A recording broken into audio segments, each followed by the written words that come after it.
Hi, everybody, and welcome to this latest edition of the Michigan State Spartans Insider Podcast. I'm your beat reporter for Michigan State Spartans on SI, Aiden Champion. I'm going to talk some recruiting today because Michigan State once again fell short on the recruiting trail with another significant prospect from the 26 class. Jacob Savage was one of the top prospects, 26 prospects from um, from Kentucky, and really solid linebacker. Recently visited Michigan State for an unofficial visit. He's scheduled to uh, still come back for his official visit in May 30th through June 1st. I don't know if that's going to change now because uh, Friday he announced his commitment to Indiana. Michigan State had been one of his final seven schools. And, you know, normally it's like whatever, but this is becoming a theme lately. This month alone, you look at Savage, you look at Gregory Patrick, which was a big loss, a Spartan legacy. His dad played at Michigan State. They're among his finalists.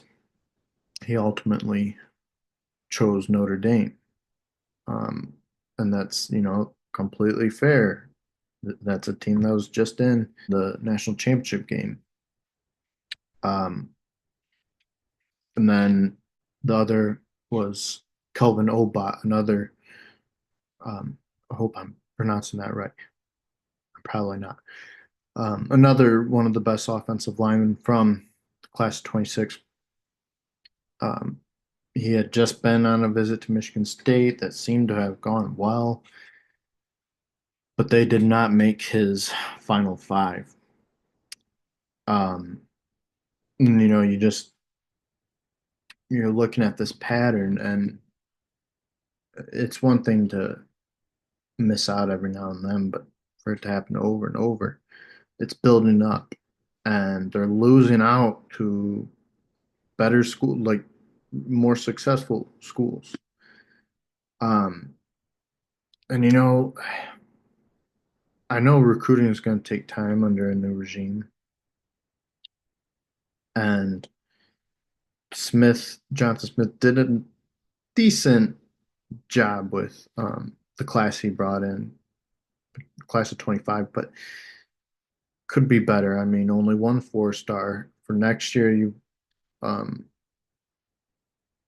you've got Cade Kaufman committed, and that was big. That's a four-star right there. Potential successor to Aiden Childs at quarterback, maybe, but um, you know, still only four commits so far from that class, and that's not too out of the ordinary at this point in the off season, but that's got to get going. Um, they got to build that up. And the reason that I think this staff should be having better success on the recruiting trail than it has is because they're from all over the country. And, a lot of them came with Jonathan Smith over from Oregon State. There's a pipeline right there. And, Smith had success over there. So I don't understand, um, why when you've got coaches from there, you've got a guy like Brian Wozniak, who's on that staff from Oregon State as well, who played at Wisconsin. Um, Chad Wilt, Big Ten familiarity, um, came over from Indiana, had also coached at Minnesota. I don't get it. Um, you've got all these pipelines that you should be taking advantage of. You've got guys who know the Midwest well, And that's where you're trying to really place an emphasis on recruiting. And I get it; it's tough when you're competing with Ohio State and Michigan, the last two national champions. But I just I don't know. You can't keep selling for 3 stars, and that's going to come with winning too. Um, I mean, I think that's the real key there. These recruits have options to go to places like Michigan, Ohio State, Notre Dame, much more successful programs. Um, and if you're a recruit and you're looking at Michigan State, there's no really no clear direction yet. Smith, um, 5-7 year one, whatever. But you don't know, nothing's telling you that this program is going to take a massive leap next year. Um, hasn't made a bowl game since 2021. And it's not a very appealing place. Um, and so, that's just something Jonathan Smith still has to worry about. Not only is establishing a culture, establishing a winning culture, but then he's got to worry about leaving a footprint on the recruiting trail too. So it's a lot, but I think they have done well in terms of utilizing the transfer portal both this year and last year. Um, I just think that's got to translate to recruiting as well. They are making a great effort. I give them that. Um, and you're consistently coming in as finalists for these recruits. They're enjoying their visits. They like the place. They like the coaches. So they see something there. You're doing something right, except winning. I think that's what it ultimately comes down to. So it's a process. You have to be patient. Um, and that's why this year is going to be so crucial in terms of getting to a bowl game. Um, and that's the bare minimum. Okay. If I think the expectation, you shouldn't settle for a bowl game.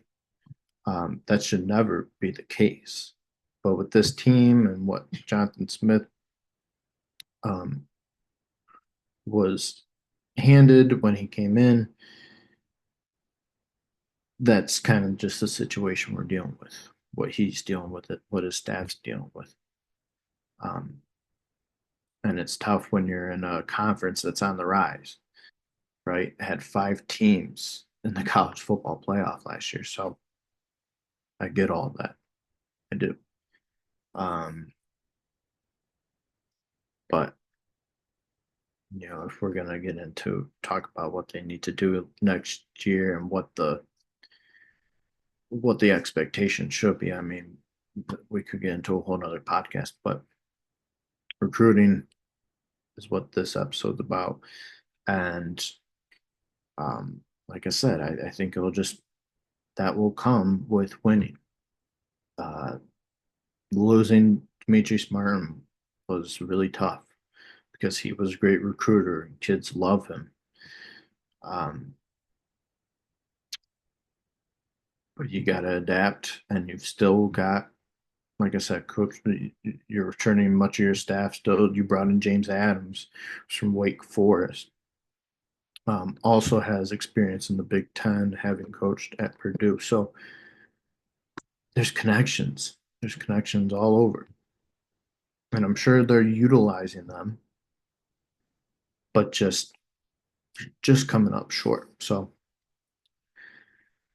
again, it's going to take patience, but I do think once you see once recruits start seeing a winning culture, start seeing those results, then that's when this whole thing's going to shift. That's when you're going to start bringing in more and more recruits, more 4 stars. And that's when Michigan State will be the place to be. Uh, we'll see how long that takes and if they get back to that point. So, again, thanks everyone for tuning in, and I hope you all have a great weekend. Thanks.